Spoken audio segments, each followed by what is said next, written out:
नागपूरमध्ये देवेंद्र फडणवीसांचे होर्डिंग्स वापस आना पडता है असा बॅनरवरती उल्लेख पाहायला मिळतोय। नागपूरमध्ये देवेंद्र फडणवीस यांचे होर्डिंग्स झळकलेले आहेत। वापस आना पडता है असा बॅनरवरती उल्लेख पाहायला मिळतोय।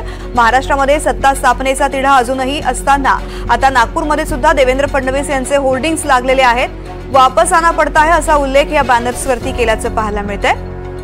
5 डिसेंबरला महायुतीचा शपथविधी सोहळा होणार आहे आणि त्या पार्श्वभूमीवरती अशा पद्धतीचे बॅनर्स लागल्याची चर्चा सुरू झालेली आहे। संजय तिवारी माझे सहकारी आपल्याला माहिती देत आहेत। संजय, तृप्ती, ही या घडीची सर्वात मोठी अनाउन्समेंट आहे असं आपल्याला म्हणता येईल, कारण भारतीय जनता पक्षाचं नाव त्या होर्डिंग्सवर नाही आहे, पण त्याच्यावरती गंगाधरराव फडणवीस प्रतिष्ठान आणि अन्य एनजीओचे जे भारतीय जनता पक्षाच्या सोबत निगडीत आहेत अशा एनजीओचे लोगोज त्या होर्डिंग्सवर आहेत आणि पश्चिम नागपूर आणि अन्य भागात ठिकठिकाणी हे होर्डिंग्स आता रात्री काही वेळापूर्वीच लावण्यात आलेले आहेत आणि त्याच्यावरती हिंदीमध्ये ओळी आहेत आणि त्या ओळी पत्थर की बंदी से भी क्या बहती नदियां रुकती हैं, हालातों की धमकी से क्या अपनी नजरें झुकती हैं, किस्मत से हर पन्ने पर किस्मत लिखवाना पड़ता है, जिसमें मशालचा जज्बा हो वो दीप जलाना पड़ता है, अशा ओळी आहेत।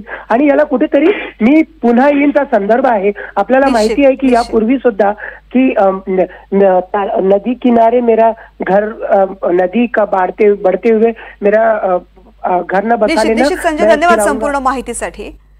तर नागपूरमध्ये अशा पद्धतीचे बॅनर झळकल्यामुळे पुन्हा एकदा चर्चा सुरू झालेली आहे।